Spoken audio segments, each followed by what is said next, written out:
Hi, everybody. Welcome to FightNet Radio. That is Andrew Labouche. That is Miguel Antonio Barragan. And my name is Lee Honish. And as you figured out, we have successfully, for the 15th or 16th straight year of doing this show, failed to do, yet again, another multi-person live broadcast.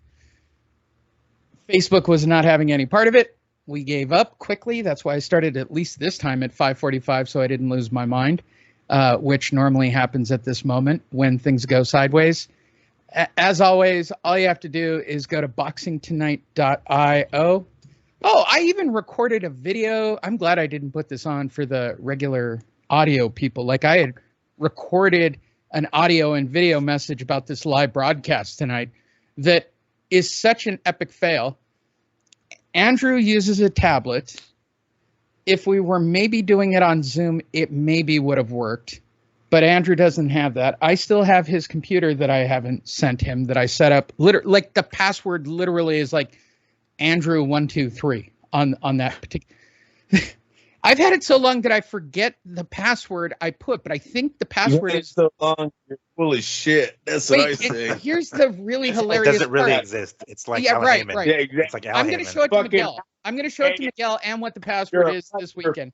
Taekeo of the computers, of the fucking laptop. You're the chick that email type. I get so geeked up He's for the Al big Heyman. I'm fight telling weeks. you, it's the Al Heyman of FightNet Radio. It doesn't really exist. Every so It often, doesn't we think really we can exist, right? It's like the extra T-shirt, When which that laptop comes, yeah, I'm gonna right. thank it before God, Lee. Just know, Perfect. laptop comes. I want to I'll thank be the like, laptop. I like to thank the laptop. The show today. Oh my God, who do we have to talk to on Saturday at the expo who's fighting, who would actually go up and say, I'd like to thank the laptop, Al Heyman, God. Oh my God, that's the title of this show. I'd like to thank the laptop, Al Heyman, and God. Good one, Meg.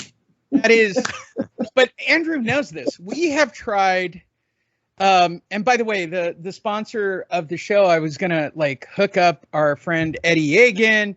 If you're in Las Vegas and you need to train in boxing or MMA, look up Eddie Yegan at Destiny MMA. Great place, great trainers. Can't say enough. Miguel and I have tried to do a live broadcast there with Andrew. If you have not heard that audio, that was a complete shit show. That was the last time we tried to do something live.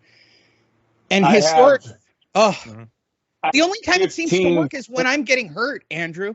I think the last time something live worked was when I was getting punched by Billy.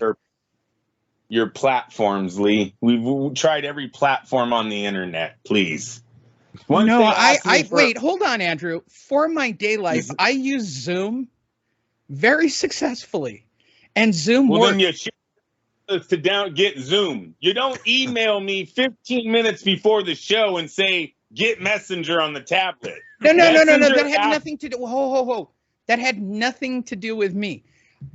For those of you who don't know, and this is real techie nerd shit because I'm a marketer, Facebook literally changed all of its page setups. Normally, you guys would just come in, I'd click a button, and we'd be on the show doing a live stream right now. They redesigned all the page structures on Facebook to start integrating Instagram, and this is literally in the last couple of days. And it's really hurting my business model, Andrew. It would be the equivalent of you finding out that every job you went out on was next year's model and nobody's trained you on next year's model yet because it's now got some smart AI or whatever, right? Like, let's just say it's got some kind of special device on it that you haven't been trained on, but it's the next 5 jobs you have. Well, for me, Facebook is kind of my bread and butter for marketing because it ties into Instagram, and I also do marketing for YouTube and Google, but they changed everything in the last 3 days, Andrew. It's literally like all your jobs tomorrow have all changed to stuff you don't know. Oh, they do. And so, yes, that happens in the industry a lot. And yes, I'm sitting on the page, but it's asking for my phone number and a freaking Okay, password. we're gonna record this show. I just wanted to explain it before everybody goes, I took time out of my day, the Javier Jurados of the world, and the original, as I call them, the original six. I think Sam Navajero is awake, waiting for a live broadcast. And I'm pointing at Sam too. When the Raiders suck, I point at Mark Davis. Well, when Fight Net Radio sucks, who do you think I'm pointing at? We always point at Lee. It's fine. It's fine. I take the heat. And you take Fight. And you take it very well. Hi, everyone. For those of you just joining us on video right now, and you're going, boy, I feel like you guys have been talking for a few minutes. Actually, we've been talking for 6 minutes, and that's why you should go to boxingtonight.io and get the unedited version of the video or audio, or it's the audio. Yeah. So the audio, you got to sign it. I'm just so messed up from this thing. Once again, literally since 2006, the only things that have ever worked are me basically getting thrown in trash cans, beat up by fighters. The video never fails, or the live streams never fail in the situations where I'm getting hurt. Okay. It's when I try to go to live events or try to get an interview or try to tie Andrew in when I'm at some other event. Like, in my mind, these things should work because that's the way the tech should work. Hey, go to boxingtonight.io. My name is Lee Honish. That's Andrew Labouche, Miguel Antonio Barragan. This is Fight Net Radio. If you're watching the video, we do apologize. We tried to live stream. There were technical issues because Facebook has made drastic changes. If you would like to hear the unedited version and Andrew crapping all over me for trying to do this, you should go to Boxing Tonight and sign up for the audio, where you can get the unfiltered 6 minutes of my team making fun of me to try to do, yet again, another ridiculous live stream that has failed. And if you're a longtime fan, you should have expected it. You should have expected it. I'm just going to be brutally honest. You should have expected it. In fact, I was doing the day job, Andrew, and I actually said on Tuesdays, my coaching call for my coaching group that I coach. I'm not a coaching member. I want to make that clear. They come to me, strangely, for marketing advice. I said, oh no, this never works. Like, I knew it the minute the words came out of my mouth. I go, I just set the future. This is going to fail because I said it was going to fail. And, well, I manifested it. I'm a big believer in The Secret. And guess what?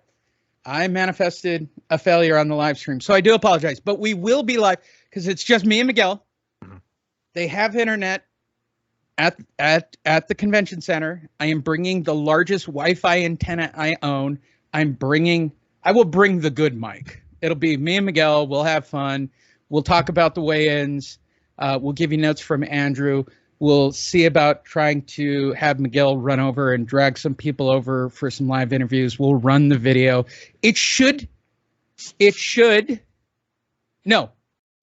Manifest, right? Right. I'm going to manifest. It will work on Saturday. And it will be the first live broadcast of Fight Net Radio where Lee is not getting punched by a fighter. Maybe that's how I insure it. Maybe that's how we insure it. We don't know that's going to happen or not going to happen. Maybe that's how we insure it, right? Like, we go over and we get, like James Toney, or I've seen the list of people they should have. I mean, James Toney would hit me. I don't think Roy would. He's really nice and slightly religious. But I think James Toney would. I think he'd take a shot at me with a Cleto. If he gets paid, yes. If he won't get paid, he won't do it for free. Well, if we tell him it's for charity. And it's live on camera. I mean, that's why Billy did it. I mean, Billy felt really bad about it. But it didn't stop him from punching me. Some of the best video you will ever see. So there you go. There's your updates. Miguel has on our Facebook page posted some arrival videos. So let's start right there. Did you see anything spectacular with the arrival, as you put it, of the divas? Not really. No, I mean it was basically like most arrivals, right? It wasn't anything particularly different. We did kind of wait a little bit, right? Supposedly they were supposed to arrive at 1. Triple G did arrive first, and he basically arrived as close to 1 as possible, and then we waited a little bit longer for Canelo to arrive. But basically, yeah, it was they had the stage set up and everything, and you'll see it here in the video much shortly. But they had the stage set up. They had the ring right in the center of the lobby, which is like where that lion is. And then is it a real ring? Has anybody ever tested this? Well, here's the thing: David Diamante was actually inside of it with like a camera guy, so it was like it wasn't a real ring, but it sure as hell was a platform, a stage that they can basically it could withstand the weight of like 2 adult males. So yeah, so then we can see there David Diamante was kind of announcing them. They had the mariachi there, as they generally do, in that big ass oversized WBC belt. You'll see later on in the video, Eddie Hearn or Tommy Hearn gets his own Raiders jersey. I don't know if you saw that shit. He has like, Canelo got one with Canelo in the back, and then there was one with that had like Hearn in the back, typical shit. But anyway, nothing particularly special. It was a typical thing. One thing I gotta say, it seemed like it was missing. Like for as much shit talk that there's been going on between these two guys, it didn't seem like there was that much animosity when they were face to face. And I kind of feel like they're both there to just like, all right, let's get this shit over with already. Let's just face off and then whatever.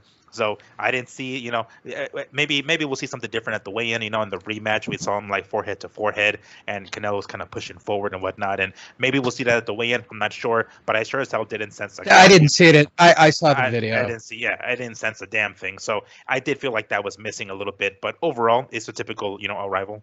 Okay, so here's my question: if I'm somebody staying at the hotel, right, and checking in, how pissed off am I at this moment that you guys are effing up the lot? And for those of you who don't know, directly to the right of the Hennessy sign, if you're staring at the screen, to the right is the check-in for the MGM. And there are only 2 gift shops, the one behind this car crash and then the one over by the elevator. Those are basically the sundries. Did I get the term correctly? They're called sundries. So now I got it. Let's say I'm a non-boxing fan. How, on a scale of 1 to 10, how pissed off am I that I can't check in and buy my suntan lotion? You'd be pretty ticked because, like, not only are we blocking like kind of like one side of the casino, but you kind of like can't cross unless you go back outside the door and then you drag a suitcase and then through you come there. Back inside. You basically have to exit, go around the fucking limos, and then enter the other side, so you can even get to the front of the line to the lobby itself to actually get checked into your room and whatnot. So I'd say you'd be pretty ticked off, of course. And then like all these like false alarms. You're like, oh shit, who's that walking in through? Oh, who the fuck is that? Somebody. Yeah, not the person we thought it was, but yeah. Unbelievable. Andrew, on a scale of 1 to 10, how pissed off would you be if you came out from the tunnel, you did self-parking, because you and I are pretty much the same. We self-park. You come up, you got the kids, you're dragging bags. Well, all right, let's say it's the good old days. It's just you and Christina. You're dragging bags. She's making you carry them, of course. Welcome to married life. And you walk into this. Cut all the BS. Look. If I'm there for boxing, I'm excited as hell because this means it's a big fight. You're there now watching the Super Bowl. If you're not there for boxing, hell yeah, you're mad. I hope it's not 117 degrees outside either. It's only 98 today. It's only 98, and we had rain, so it's not that bad. All you can pray for is that the casino's light on the machines, people will be winning. The place looks live. That's a good thing for the casino. Oh my God, MGM Corporation is wetting themselves that they had this many people in the lobby, because all these doorknobs, when they're done, are going to go spend money. They love it. That ring is a real ring. They have workouts in those. In big fights, they'll have the guys, the undercard, whatever. They go and do workouts. They're jumping rope. They're doing the mitts.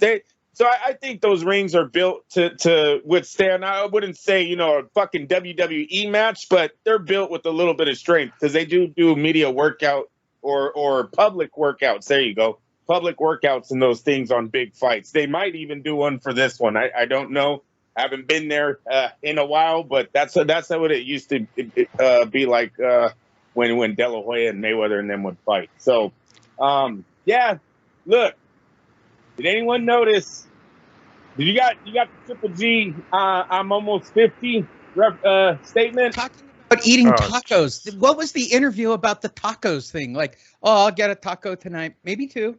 Maybe two. I don't know, but he dropped one where he said he thought Canelo was going to make him wait until he was 50 to give him the Yes. And then he said something along the lines like, "I'm glad that they didn't wait until I was 50 to give the next." So he almost did though. Yeah.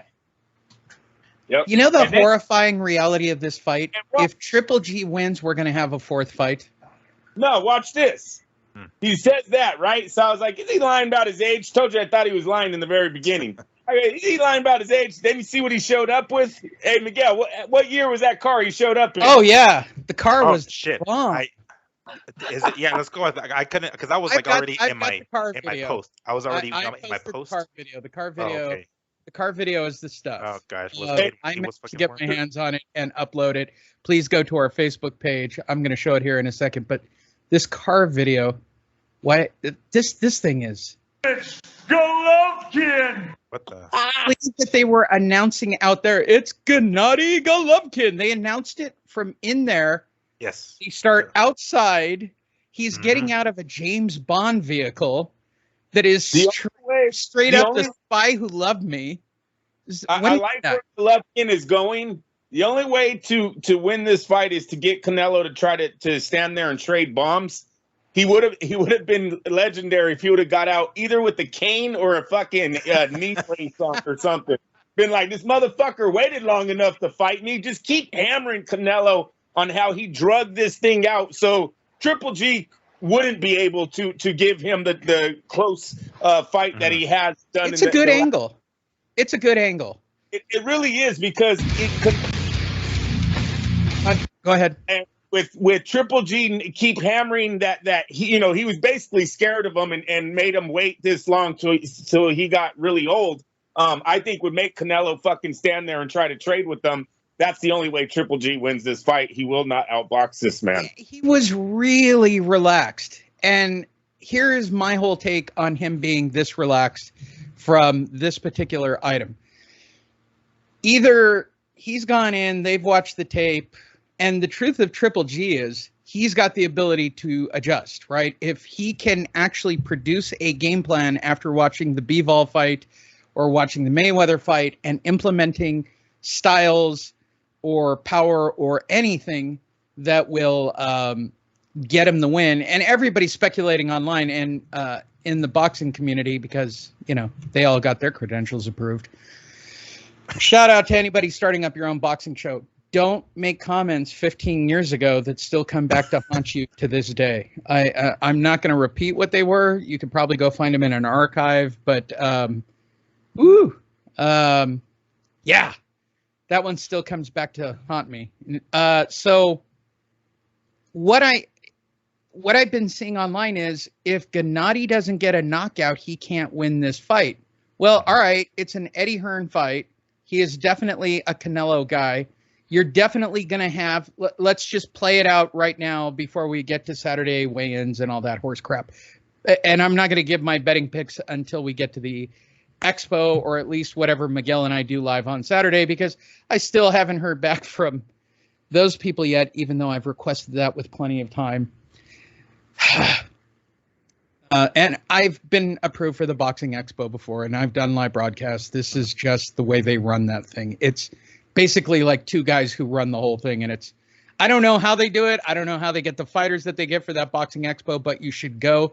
I think, 3 years ago we had Will show up with his son, and then we had him do the interview. So historically, it's kind of worked out for us. So I'm hopeful, because Miguel can identify boxers way better than I can. So we should be able to get some good material. My point to all this is Triple G is a smart guy, Andrew. Like, if he could actually execute a game plan, because the Bivol fight gives a formula. Have you, so this is really the question. Has Canelo's style changed in any of his last 5 fights? Well, first thing we need to talk about is what Miguel brought up a month ago or so, was about the vegan diet. Really interested. Haven't really heard anyone asked Saul if they went vegan again for this fight. He has to cut weight for this fight. Okay, he's not a light heavyweight for this fight, so I guess apparently I saw the video. You've all seen the video, and I posted it on the Facebook page of him literally wringing water out of his system to cut weight for the fight.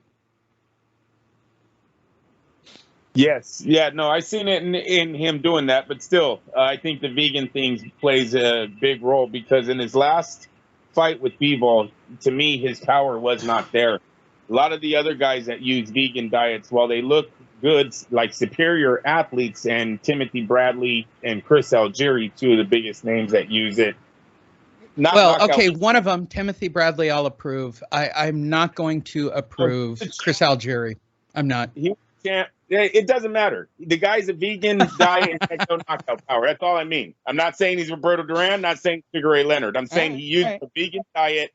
He has no knockout power. That's it. That's where the ball stops. Same thing with Timothy Bradley. Vegan diet had no power. Saul Alvarez came in that night. He looked like he couldn't move Bivol around it. And I really can't go off of that fight and say that's the blueprint to beating Saul Alvarez, because the blueprint that night was he's freaking almost 6'1". Saul Alvarez isn't. He's a light heavyweight. Saul Alvarez isn't. Triple G's none of those things. Triple G in his last few fights has showed his style has changed more to a puncher. He's seek and destroy like never before, especially in the Murata fight. That was a fucking home run derby type of fight. They just sat there. Yes, I agree. But look at this video, Andrew. I mean, this is straight up nuts. It's not uncommon, though, in this world, right? In the boxing world. Right, These guys walk around 30 pounds heavier, 20 pounds heavier. They got to cut weight. It's not uncommon. It's a lot. It's a lot, you know. At that age, it is a lot. Look, the one thing that holds me back, and Miguel and I had this conversation last week and on the show, I would love to go and compete, but I don't know if my body's going to let me do this. Well, no, never, not at that level. I wouldn't ask you to do anything like that, Lee. Not anymore. Come on. Yeah, well, if it gets us viewers, Andrew. Look, I know the truth, Andrew. You'll be there in spirit, and if James Toney is willing to punch me and it gets us ratings, you would want me to take the punch. No, I wouldn't.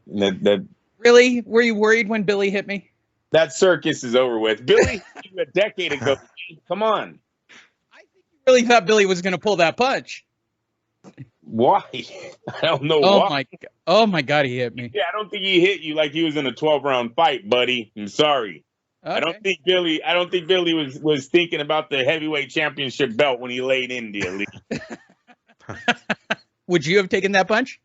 Fuck no. No. This really scares me for a guy at advanced age. I realize he's only in his 30s. I mean, I'm giving him a hard time, right? It's not Gennady who's 50. And I know Gennady makes jokes about he fought. Gennady's still 40, for God's sakes. Yeah, he is. I was thinking, like, really when he was talking hard. about talking about the tacos part, that he was asked, if I'm not mistaken, he was asked about how, what the main difference was, now fighting at 168 as opposed to 160 most of his career, and he just said, like, oh, I get to eat a little bit more, and then he was like, oh, maybe I'll have 2 or 3 tacos, whatever. Of course, has to pander to the Latinos in the crowd, of course. Talking about lives tacos. In Santa Monica, they do have good tacos out there. They do. But what I'm seeing, I'm actually not too concerned about this, because usually, whenever you do go through like a transition from carnivore eating foods like that, meat to vegan, you basically lose some of the mass. And you and the salt holds it. So and it's the fact not that crazy. The fact that he's trying to sweat it off is leading me to believe that he reintroduced meat into his diet, and he's going to sweat off some of the weight as opposed to like losing it any other way. But that kind of looks like he's going to go back to his regular diet. Now, I haven't had a chance to actually ask him because obviously we didn't get credentials, but we will. We will tomorrow. I promise you. Tomorrow or Friday, because we're going to have that, find out. No, I'm telling you, I'm feeling confident that we're going to get to know your fight person with Gennady Golovkin and ask him the big question, spaghetti or lasagna. And if he says taco, I'm literally going to shit my pants. I will shit my pants if he says taco over spaghetti or lasagna. I will. That would be something if he actually pulls that shit off. Because that's a clip. That's a meme waiting to happen. That kind of personality or sense of humor. I mean, I would almost have to get on TikTok for that just to get that as a viral loop of spaghetti or lasagna, taco. What did you say? I'm sorry, you must have misheard the question. No, I heard the question. Taco. Yeah. I'm going to give you a third option here. Tacos. I don't blame him. Taco's probably the best vessel on the planet. Is a taco a sandwich? Right? That's a good one. Right? Well, it's in that is a hot dog is a sandwich thing. Right? I'm just putting it out there. Feel free to comment down below. All right. So that's your overview of day one of the circus. That is of the circus. Yeah. And I will put up the Sean Porter video for sure this week. So you have that, whatever we get on Thursday or Friday or Saturday for that. I'm really hopeful for Saturday for Get to Know Your Fight Man. I'm extremely hopeful. And then I'm going to talk Miguel into going and watching the fight with me because Pops is out of town. I think we take the laptop and we go get an all-you-can-eat barbecue and have a blast. That sounds like a plan. I would absolutely be. How bad could that be? Yeah, I mean, that'd be pretty fucking excellent. Food and fights, hell yeah. Yeah, it was great the last time we did it. And that was a good crew. In fact, my business partner still talks about it to this day. He's like, that was a lot of fun. I go, yeah, until we all had meat hangovers afterwards. I mean, that was Miguel and I eating steamed eggs and some of the stuff we ate was crazy. So that's day one of your coverage. We will give you more coverage on that throughout the week. Please visit Boxing Tonight, click on Facebook. Let's talk about a couple of quick stories while we look at the overview, and then we'll circle back and close out talking a little more about Canelo and Triple G. Michaela Mayer was set aside because of the Queen's death. I'm not exactly sure why that was. I realized that it was a big thing in the UK. Was it big enough, Andrew, to stop a fight? Question mark. So if the president, I guess the equivalent or the question would be, if Biden died from a heart attack. Yes, everything Saturday, would be shut. Yes, would Canelo Triple G be canceled if Biden died on Saturday? If the fight was being held in America, yes, I think the fight would be postponed. Well, it is. All right, let's just say Biden has a heart attack. And by the way, FBI or smart AIs listening, I'm not saying. The mayor, or actually it was Marshall, like you were saying, it was Marshall and Shields that was the main event. That was happening in the UK. Yeah. And that's why they stopped it. They postponed it. So yes, if that, with them fighting in Vegas, and if our president had the same fate, they would postpone the fight. Yes. So in theory, that if I historically looked on the dates where presidents died that were actively in office or assassinated, there was no boxing on those days. Ooh, that's a good one. No, that wouldn't be true, because I do believe baseball carried on when JFK was assassinated. But San Francisco and Oakland played during an earthquake, for God's sakes, Andrew. But then it got canceled. Once the earthquake hit, the game did get canceled. Sports used to unite the country. Sports is more of a business now. I don't know. There's just way too much going on. In fact, we just had the anniversary of September 11th, yet again, a very dark day in this country. I'm not going to make any jokes or make any comments. Everybody take a deep breath. But it was organized live sports that was the first thing to come back. And I will give credit to all the sports. What did we wait? A couple of days, and sports made it a point of, we're back. We're not afraid. We're going to do it. And I think even Vince McMahon of the WWE said, I think he was the first, right, Miguel? Like, I think it was a WWE event.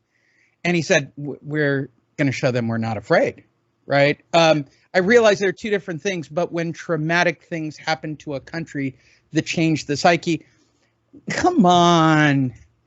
Really, Michaela Mayer? Because Really? our president said we're not afraid. We're going to be bombing you guys by tonight. You know what I mean? That was the ego or the attitude, I say, of the whole country after that.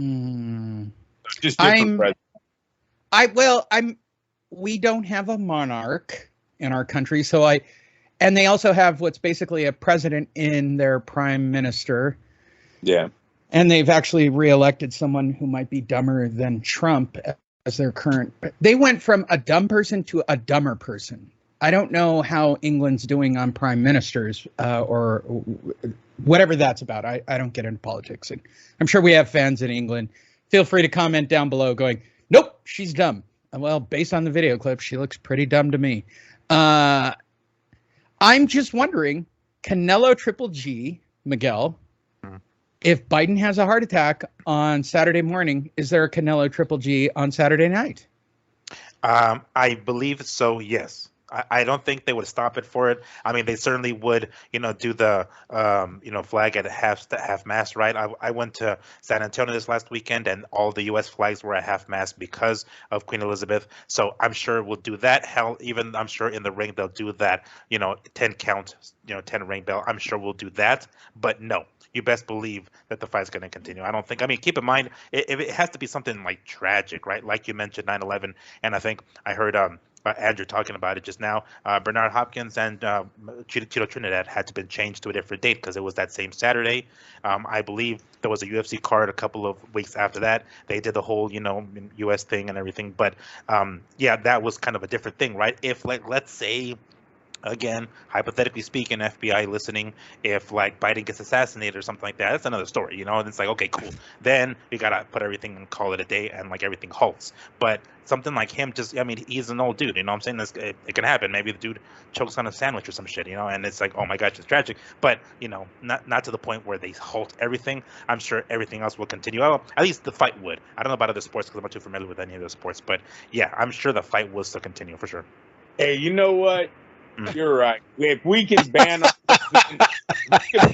president from fucking Twitter, kick him off of Twitter, fuck him and his heart attacks. You know what I mean? God, I just really want to make that thumbnail of Biden choking on a sandwich. Yeah, that was a good one. But Canelo Triple G will go on as scheduled. That would be a great title. In other news, Canelo took on news. All right, let's. Oh my God, that's so bad. Yeah, well, we're now on a watch list. Don't any of us fly this weekend. No. Here we go. Here's the other news that really happened this weekend. So Fury was negotiating. Let's catch you guys up because we didn't record on Sunday as normally planned. If you've been following the news, which we try to do a diligent job on, Fury was negotiating with Usyk on 50-50 terms. In the words of Top Rank Bob, maybe you can share. It was a done deal. It's not a hard fight to make. Bob, what happened here? Whatever. I'm sorry, what did you say? Well, look, he's going to knock the guy out, right? We know he's going to knock him out. It's an easy tune-up. He wanted a tune-up. He's had a few months off. I'm going to just say it for the room. Fury is damaged goods. He's basically a banana with bruises, right? You open it up, you know it's going to have black and blue marks. This guy's been knocked out, knocked around. He's damaged goods. This is a free payday for me. I mean, a free payday for Tyson Fury. I'm sorry, what did you say? Do you want me to repeat it? Bob, what are you going to be doing for fight weekend? Oh, I'm going to the Bahamas. You're not going to the fight? No. Interesting. Okay, thank you. It was great to have you. Will you be back for Sunday's show for the recap of the fight? Oh yeah, I'll be back by Sunday. I'm leaving tonight. I'm going by blimp. That's a great long-standing joke, and that's a shout out to everybody who listened on that hard ass. You're sitting on the bridge hustle in San Francisco. That one was for you guys. If you guys didn't pop for the blimp joke, I got nothing for you. And I'm even going to give you the joke that I texted to the guys. The only thing I'm sad about the Michaela Mayer fight was the possibility of 8 nipple slips, which Now I gotta wait. All right. That was one of two jokes. I'm not gonna say the second joke because it was written by Sam Kinison, and I try not to reuse other people's material. But certainly the boys got to see some classic vintage Sam Kinison material about the Queen. So shout out to everybody in the UK. All right, so let's talk about this straight up. Here we go. Right, it is a free payday for everybody involved. It's a free payday for Matchroom. It's a free payday for Top Rank. And let's be brutally honest, Anthony Joshua is a legit bruised banana. Wow, that's a good title too. Anthony Joshua is a bruised banana, Miguel.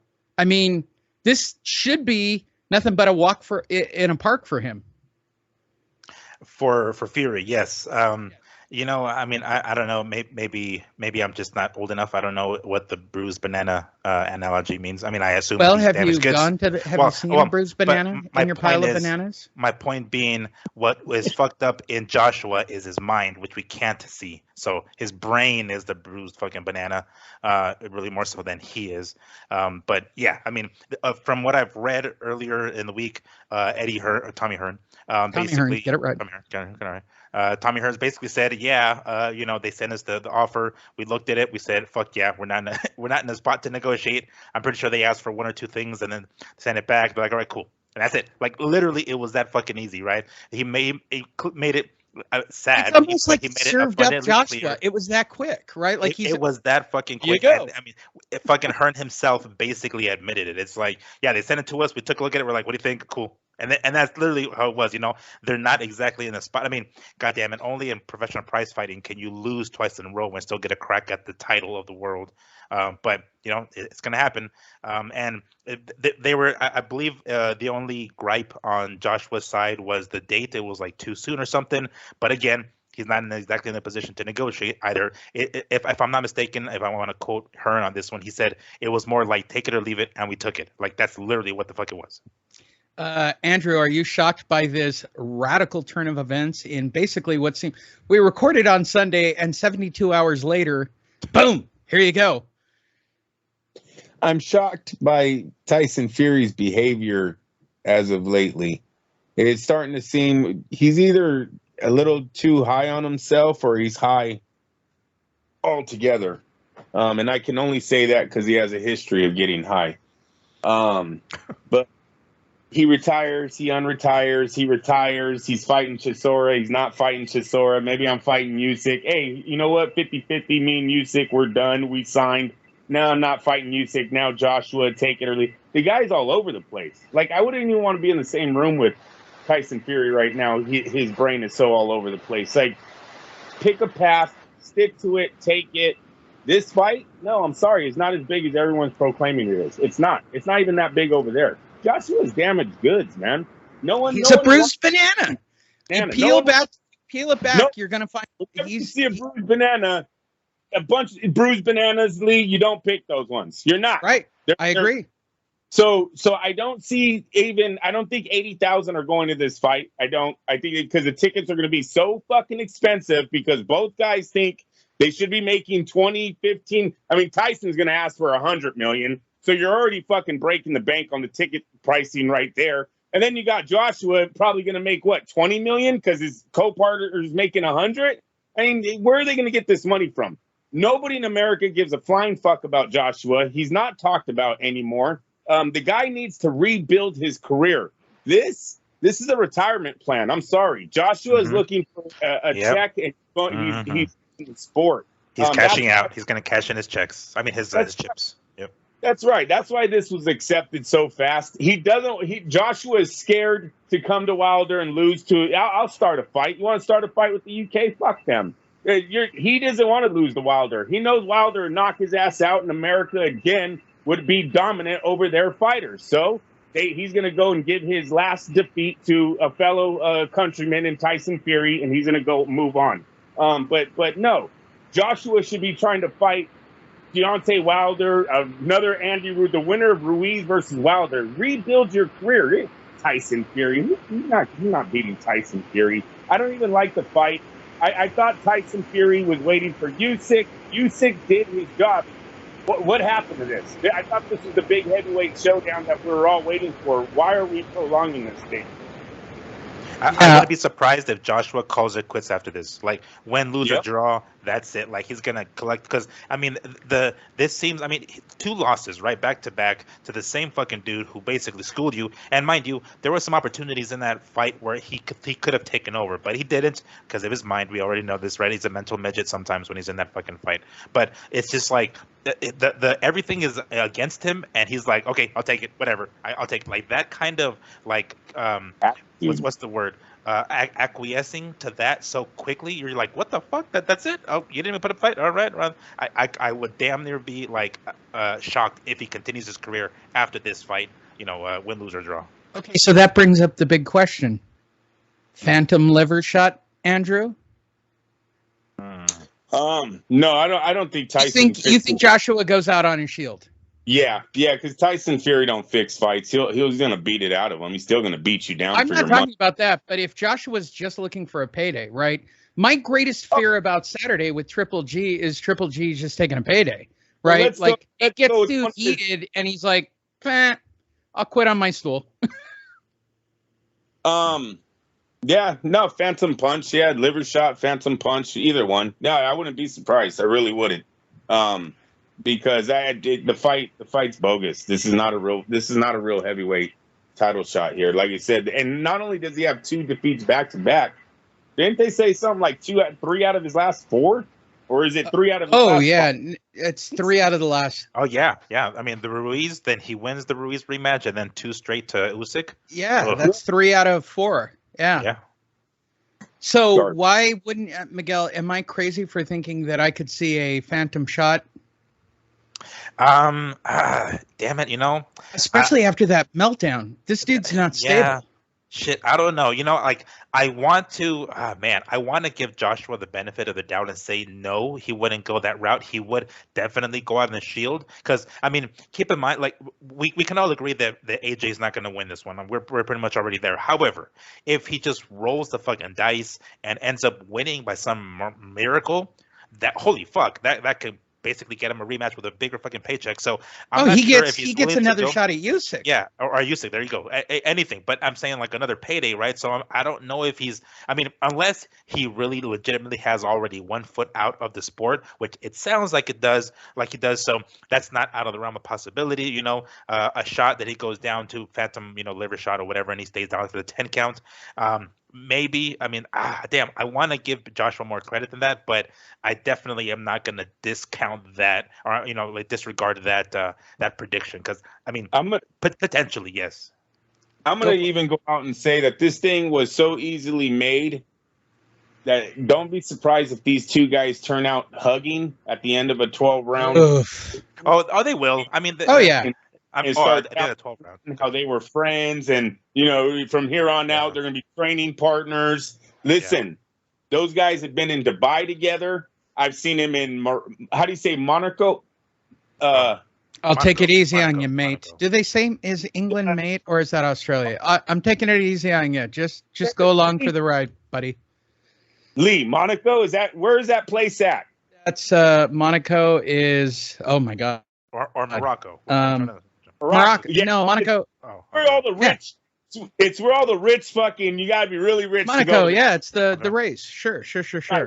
They've been there together. There's photos of them out there partying together. They've been in Dubai. They've been spotted in Dubai. Like, don't be surprised if he knows his friend is about to retire and he's like, wait. Yeah. Let's make this money before you fucking do anything else. Because this fight. This is bullshit. I'm telling you, and I love boxing, but this fight, I looked at this, I'm like, Tyson Fury, what is going on with this guy? He's all over the place right now. How do these guys, and seriously, nobody has any control of him. I'm sorry, Bob Arum, in Top Rank, they don't control him. I have lots of control over him. He controls them. He makes enough money. He is literally the U.S. Federal Reserve of printing money for me. Yeah. Whatever he wants, I let him do it.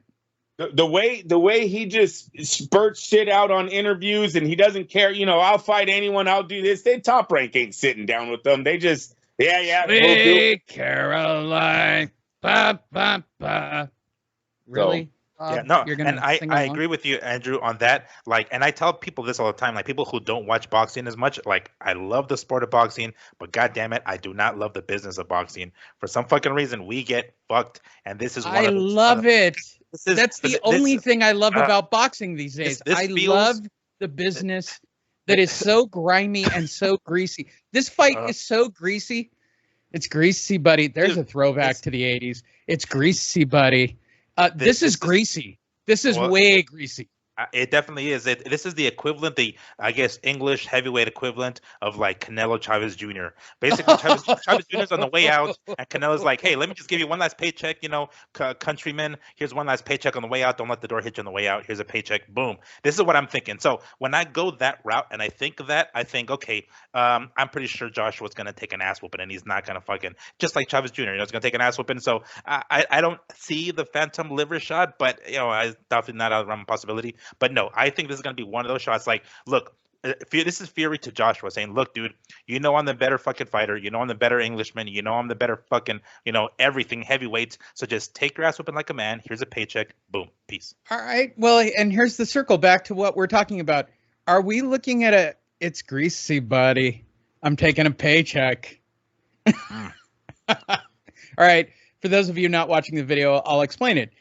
Is Triple G pulling a Joshua here? And I'm eating tacos. I'm having a great time. I'm partying it up. I'm going over to, Hakkasan and partying it up with Marshmallow, Chuck Liddell style, until fight night. And I'm just going to collect a paycheck against Canelo because I'm getting paid unreal dumb money. This fight's paid for. They got a full arena. The town is popping. They knew it when they had the grand arrivals. Andrew, I start with you. Am I looking at another greasy deal? Yes. Wait, let me do it like the weasel. It's greasy, buddy. Yeah. Look, he's been paid nice ever since going to the DAZN in the hunt for this third fight with Canelo. I believe the contract was signed with the promise that there would be a third fight. I believe Hearn thought it was going to happen a lot faster. That's why they overpaid Triple G the way they did. But no, he's been sitting there really in a nice position, making, $20 million a fight, fighting Sergeychenko, Rolls, Murata. These guys are not that type of money, that caliber opponent to get that type of money. What were they doing? Well, there's a lot to discuss about this fight. I mean, okay, you covered that. Go ahead. He's looked shitty in two of the fights. With the two top 10 guys that they put him in, Derchenko, they said he had a flu. That's why he looked terrible. And the Murata, he knocks Murata out, but he's hurt multiple times in that fight. He looks so old in that fight. It's not sad, but you clearly see Triple G is no longer that one dominant force that he was on HBO in the Murata fight. He looks like an old man. While his body is in good shape, he's still flabby. He has that old man flab to him.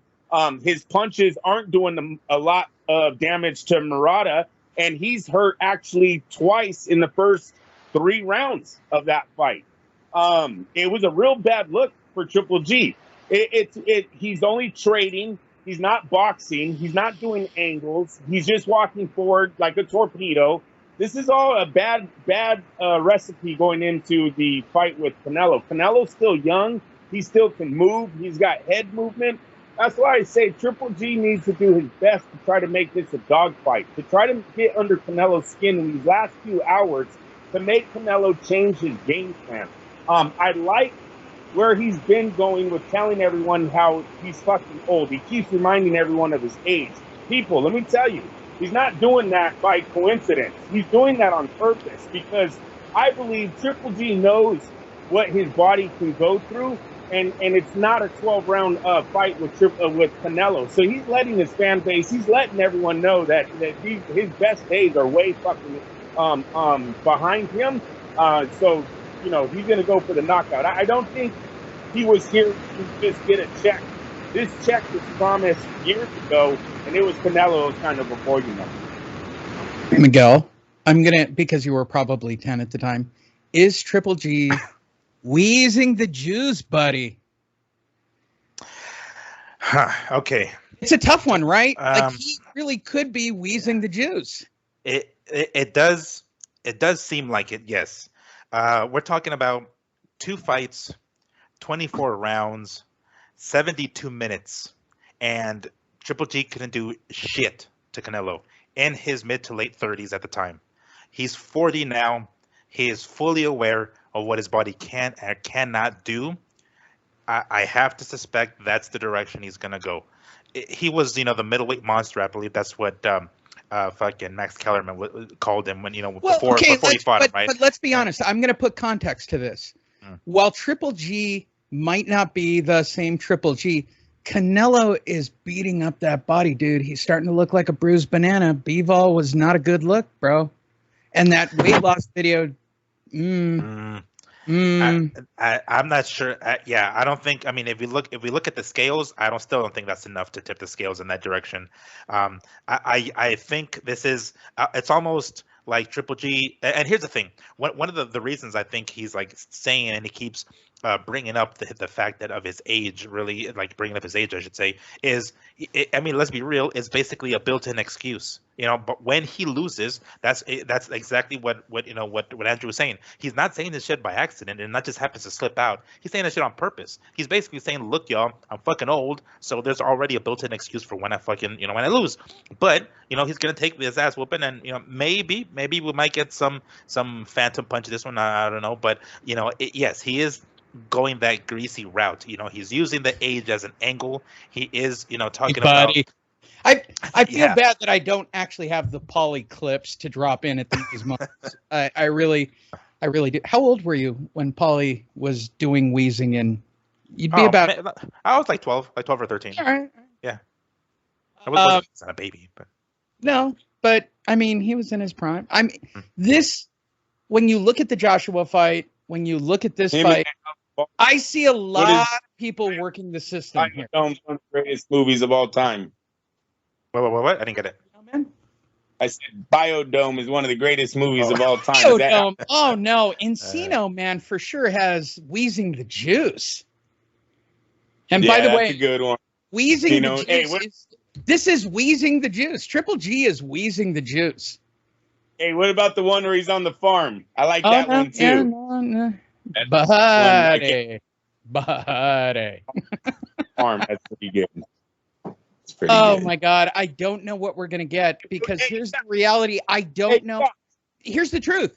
Canelo has been in wars, Andrew. When does he get old? He was promised this fight by Eddie Hearn.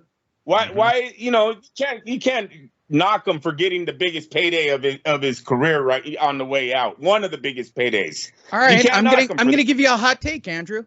I think this is an even fight. And I'm going to tell you why. Canelo kept moving up in weight. He's doing crazy crap to his body. And I know this from myself, from going keto and cutting weight and doing all the crazy things I've done over the last couple of years.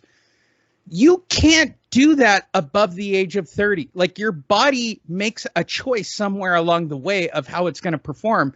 And we saw it catch up to him in Bivol. And what's his comments been in the news all week? I didn't take it seriously. I don't buy that about Canelo. Yeah, I had too many tacos. No. Yeah. I didn't take it seriously like I take other fights. I don't believe that. We went to that press conference. That he took that as seriously as a heart attack. Oh, he totally did. You best believe it. Bivol looked literally like Drago standing in front of him, and he was up for it, right? He wanted the whole Rocky. He was I'm driving a Lamborghini. I'm not going to lose my shit, Adrian. He was Rocky Balboa in his mind all the way. Yes, he was. He had training montage in his head. I could literally, as I stared at them at that press conference, I can hear the training montage. I can hear him in his head running up a third hill in Sonora. Go ahead, Ed. Bivol's like younger than Triple G, dude. Like there's no comparison to Triple G and Bivol. No, what I'm talking about is dog years. Canelo from Mayweather forward. Look, I try to crap on Canelo for the steroids, and I'm starting to think that our new tagline should be the most cynical show on boxing. And that's what we are, right? It's our job to give the counterpoint to this. But here's what I can safely say, Andrew, about Canelo. He's been in some tough ass fights. I mean, tough. He's not dogging it. Yeah, he's taken a few that were clearly easy for him and they look cherry picked. But all of these guys showed up big game time and they're putting miles on that car. And Triple G, since he got that contract, has just sort of been sitting there with his thumb up his butt. I mean, let's be brutally honest. Yeah, but he's waited for this fight. Right. Yeah, that's exactly what I was going to say. He looks good, but he doesn't look good either.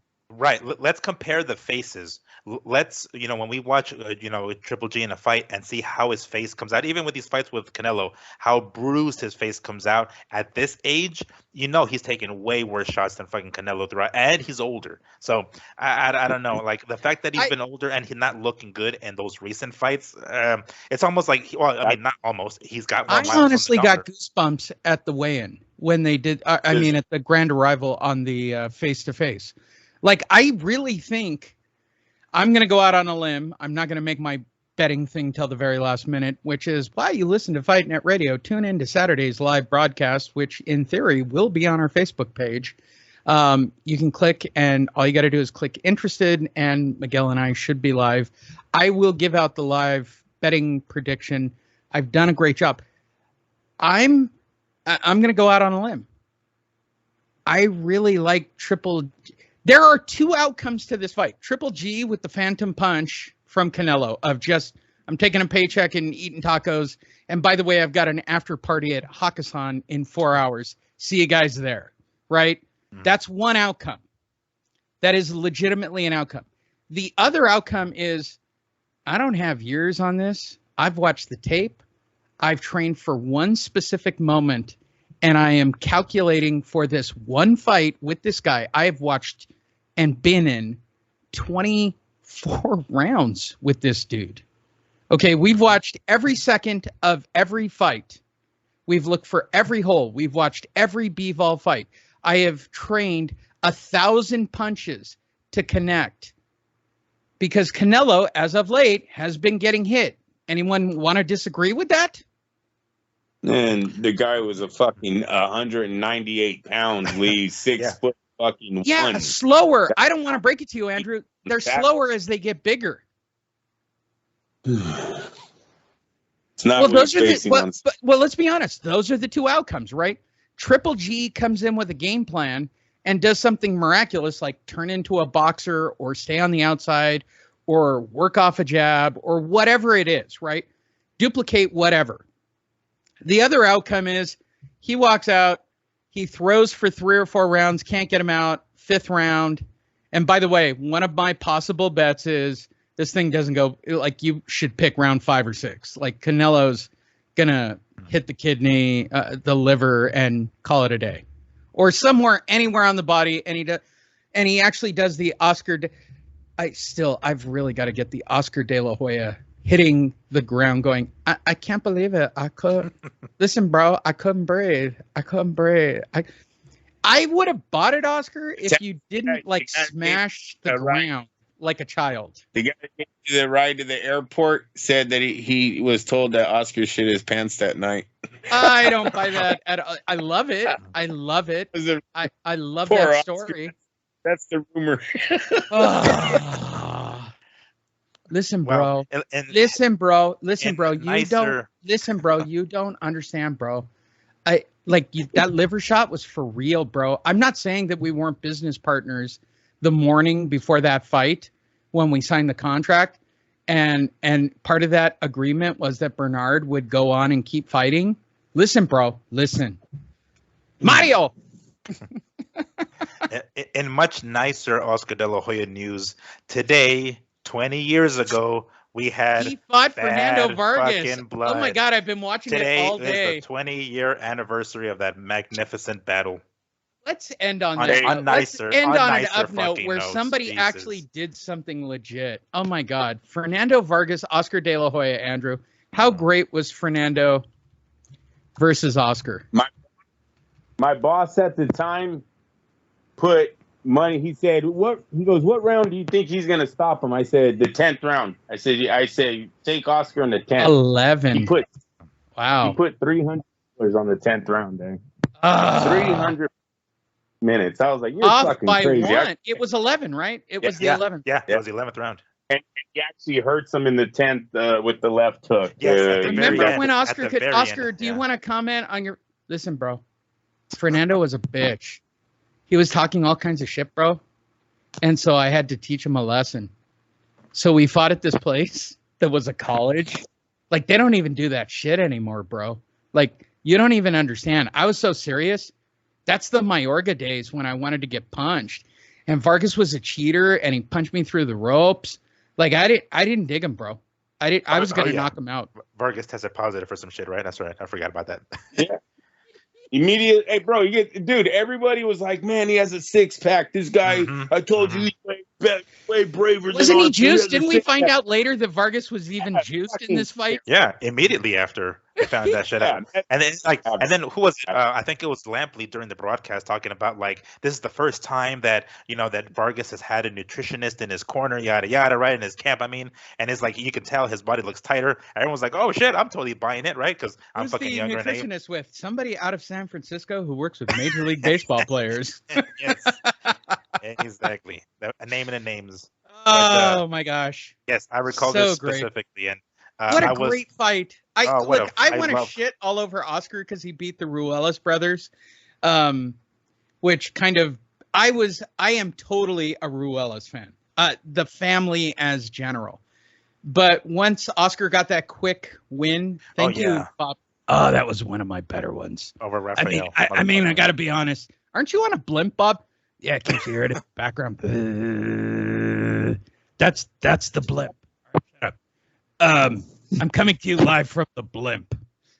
And by the way, if you're not on the bridge laughing your ass off, text Andrew right now. That was just designed for you to pop.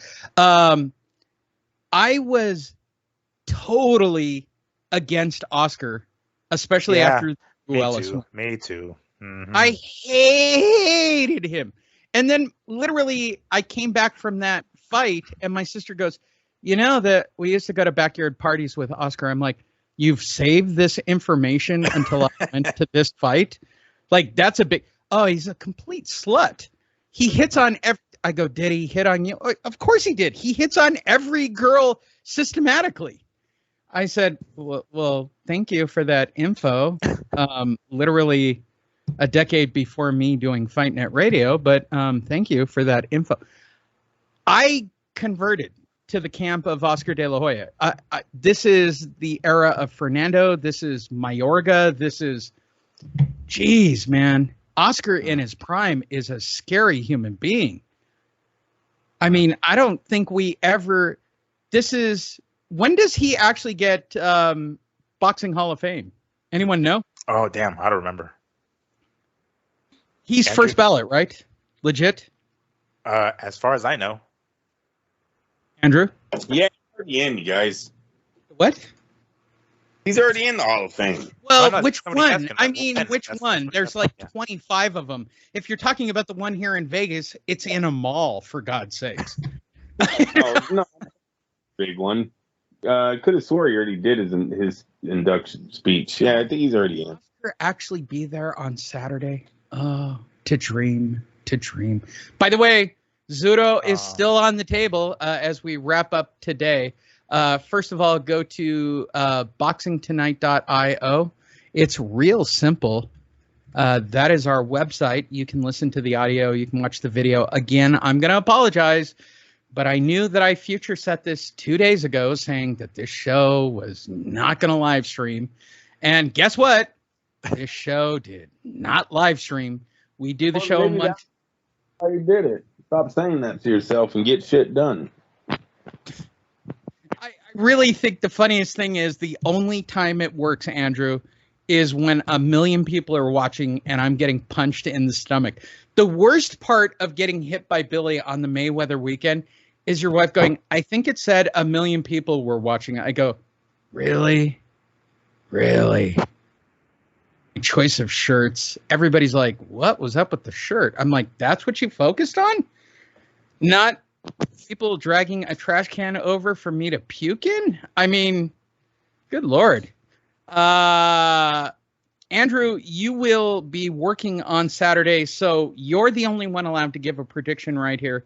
Give me your prediction for Saturday night on this broadcast. Well, no, I'm not going to do it until I see the weigh-in, until one of you guys asks the $100 question about being vegan or not. So, no. Hey, hold on. That means that I get to try to tie you in on 10:30 at Saturday on a live broadcast. Oh, my God, I'm excited. No, I don't want to ruin your little live stream because knowing you'll text me with some fucking platform to get on 5 minutes. No, it'll be Skype. No matter what, I will make sure it's something you can totally do from your phone. I will make sure you can do it from your phone, only for just personal amusement of watching us completely screw this whole thing up. I'm logged in on my phone. No, my phone always works. I just don't put it on my phone. Do you wait, hold on. Wait, I'm getting excited. Do you have Zoom on your app? For those of you who don't know, Andrew is iPhone. And I know that there is a Zoom link on iPhone. We changed. We're not iPhones anymore. Oh, no. We were so close, Andrew. No. Don't give me that. I'm signed in permanently, so I can download anything on this phone. What I don't like to do to those phones, Lee, Miguel, I used to do a 3-hour show with this guy on my fucking phone. Standing there on my phone talking, it plugged into the wall, so it won't die. And you know what would happen? My phone. They're dying right now. There's a new iPhone coming out on Friday. My phone dies every 20 minutes right now. I don't know how they do that. God bless them. Then I got a laptop. Then that breaks. Then I get a computer. My computer's so old. Apple told me you can't. It won't work, guy. Wait, and by the way, for the record, as I get ready to send this laptop to you with your T-shirt, which really does exist. Wait, hold on.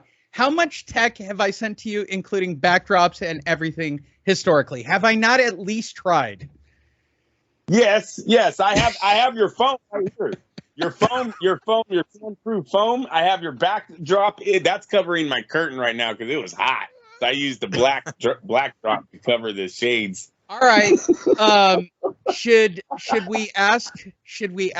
They've been doing it all week. Like Mikey Garcia, they've been asking should we ask the Fight Net Radio characters who they predict based on their character? Do you want to predict what I think they would say? What do you think Top Rank Bob would say, Andrew? I don't say about what? The fight. Do you want to ask him directly? Hold on. Hello. Are you on the blimp? Yeah. Yeah, I'm on the blimp. All right, jeez. You send me a script. You tell me I'm on a blimp. Blah, blah, blah, blah, blah. Bob, who do we not sleep on this time? Who are we not sleeping on? Okay, listen. You're sleeping on Tommy Hearns. You want to know who the big winner of this fight is? Tommy Hearns. This is a matchroom boxing event, and I can't believe didn't I fight in the Revolutionary War to push back these goddamn English people and keep them out of our country? I know. Voice is getting harder and harder to do. As I get older, that voice is getting harder and harder to do.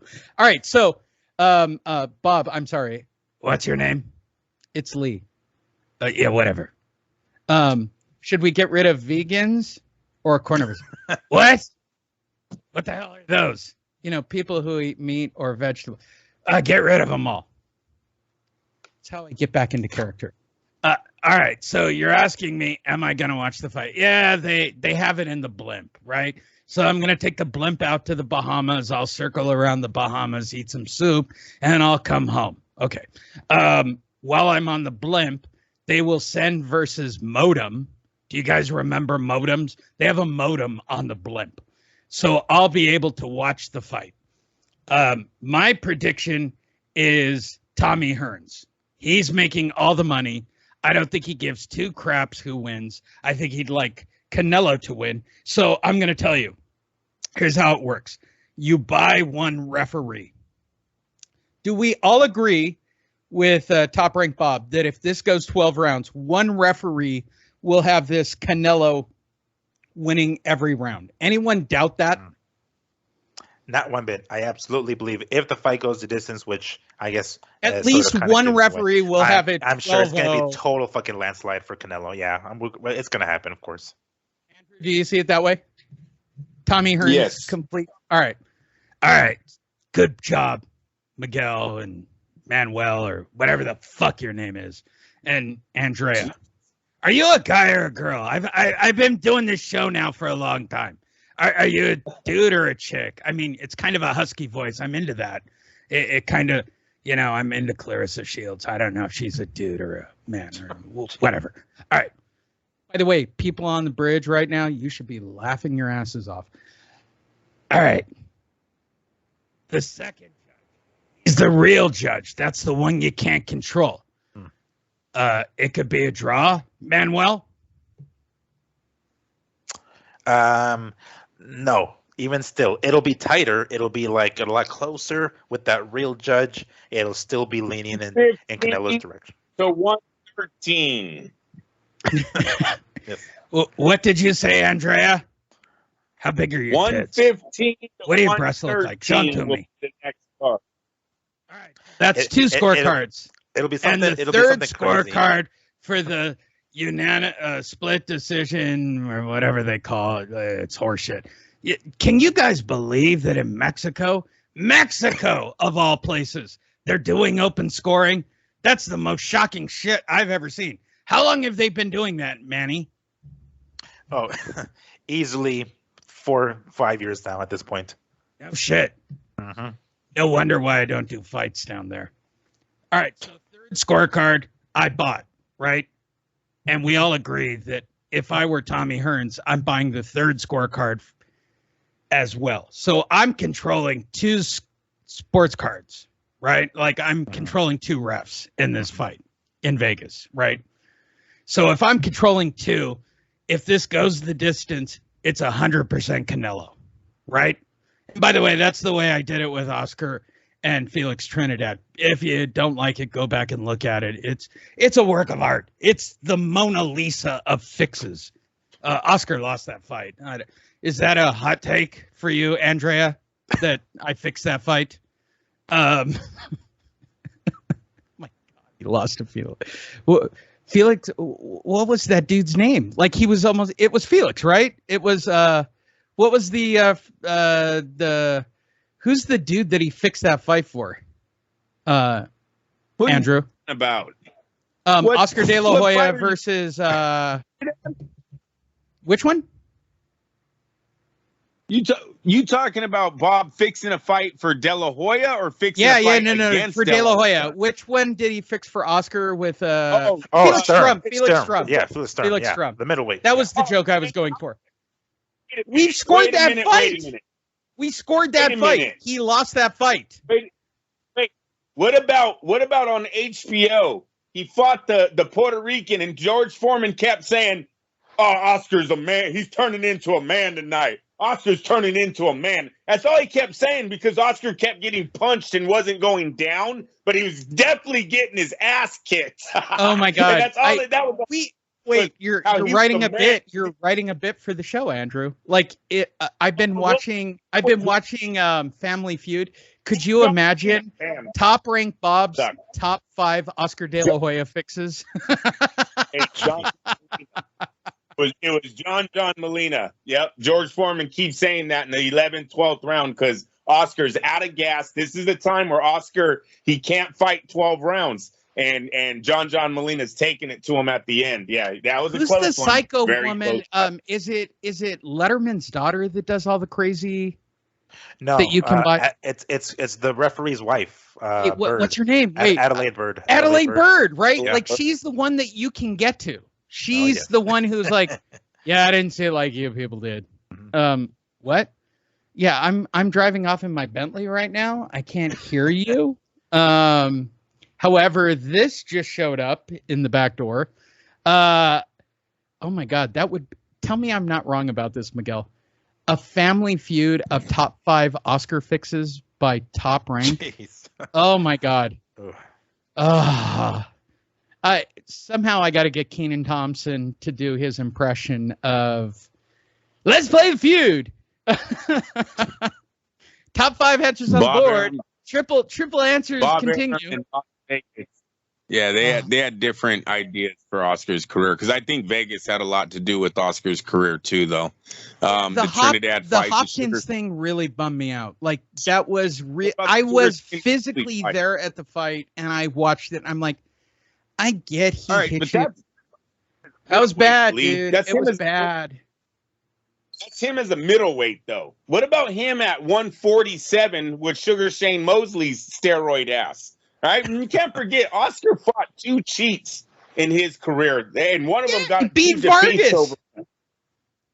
He's calling Vargas, him the man. Cheating for the Vargas Sugar fight. Shane Mosley, he got caught. Didn't he get caught in Belco? Sugar Shane wasn't just all getting Balco. special same with Vargas. They're all Balco. They're all Balco. They're all Balco. 100%. Bob, what do you think about Balco? What the hell is Balco? Sounds like a baseball. What? I thought they were trying to force that Shane Mosley fight down Oscar's throat, a rivalry, because fucking Don King grabbed Trinidad and they ran. If Trinidad would have gave Oscar a rematch, he might never fight Mosley. And if he does, if that fight still happens, he doesn't lose that first one. They would have gave Oscar. That fight was so fucking close. They would have gave it to Oscar and moved right on to Trinidad. But because Trinidad was fucking running, they tried to make Sugar Shane Mosley the whole L.A. Oh, they're both from L.A. Yeah, he's Sugar Ray. This is Oscar, the Golden Boy. It was bullshit though. Both of those fights were close. I thought Oscar won the second one, but both of them were extremely close. It was HBO hella trying to play that up to make something there that really wasn't. And then we find out fucking Sugar Shane Mosley was a fake from the very beginning. He was cheap. All right, so here's the final question, Andrew. Tomorrow is the press conference that I know how close we can get. I know what Miguel and I can get away with, and I guarantee we will encounter actual fighters and fight personalities. What are the overs and unders on get to know your fight person interviews for tomorrow? Not only that, Miguel, you want me to set the line? You have a great question. Mm-hmm. You have a great question that needs to be answered before we go back on. Go for it. I will. If I have to chase that motherfucker down, I'm going to do it. Yeah, or get to one of the media guys, and see if it's already been asked. Someone might have already asked it at a round table, or might be asked tomorrow. But and I'm going to say, wait, I want to say this because it's my favorite thing. So I've been giving, if this is your first time watching a video or watching us, you don't understand my obsession with Dan Rayfield or knowing half the inside jokes. Miguel likes to say BFF because he knows it makes me crazy. Here's what Dan, and by the way, I follow Dan Rayfield like a stalker. Dan Rayfield actually wrote, hit Vegas, looking forward to the fight. Follow my link at Substack /this/that. So here are my 2 questions because I'm obsessed with it. And by the way, I got to do get to know your fight person with Dan Rayfield. I will change every question. They will not be on my phone. I am telling everybody who listens to Fight Net Radio, if I do a get to know your fight person with Dan Rayfield, it will be, what's your favorite buffet? How much do you eat in pounds on a daily basis? Like, I've already got a list of questions. And Miguel, you got to be ready for that tomorrow. Like, I'm right. Totally. How long before by the way, should we do it to have fun to end the show? Dan Rayfield's in the beer line, Andrew. He's pissed off because I asked him, hey, listen, fat ass, what do you need 5 hot dogs, a nacho, and 2 beers for? He's holding it in his left hand. He takes a swing and hits me. Andrew, does Dan... He does not hit you. No, he does not hit you. Fat people, they're not athletic at all. They usually fall down when they try to do anything athletic. So I'm saying it's going to be Dan Rayfield who misses and falls down. I'm going to give him a chance. Let's see he can connect. Does Dan Rayfield have anything on that? TikTok has shown that he's not going to connect. I can almost guarantee you through Instagram and TikTok, I have been proven that heavy-set people cannot fight. Well, they look scary. They're very big. They're huge and stuff. Once the punches start flying, they usually just tip right over. So no, Dan Rayfield does not hit you, bro. I'm sorry. I'm not going for it. Miguel, let's. Where do you fall on this? You know, there's a drinking game on a Wednesday night for everyone. Well, I'm gonna. Let's say he connects. I'm gonna be fair. Okay, Dan Rayfield actually connects. Okay, but here's the thing. Does he have enough to put me down? Based on your experience with me. This is what I'm picturing. You know, he's got, you know, fucking a whole tray. He's got a tray of like fried mayonnaise in his hand, right? He's gonna fucking whoop that shit down, and he swings at you. He hacks at you, and just like in the Wonder Years when that dude misses the punch and it lands on the fucking shoulder and not on the face. This is the one that hits the referee. This is like it catches you. It does this like one of those Deontay Wilder hack punches. Are you telling me that he hit the person behind me? He hits something. Whether he hits you or something else, nonetheless, bottom line is he doesn't knock you out. Whether he connects on you. And he definitely drops the dogs, the shoulder, and the beer. Yeah, or hit somebody else. Basically, everyone's gonna be like, "What the fuck is that?" And you're gonna be mad that he dropped. Yeah, add that into mine. Now he dropped his food. Fucking watch out! No, just fuck with you guys. Pissed off. Wait, Andrew, you and I both know this. He's still pissed off.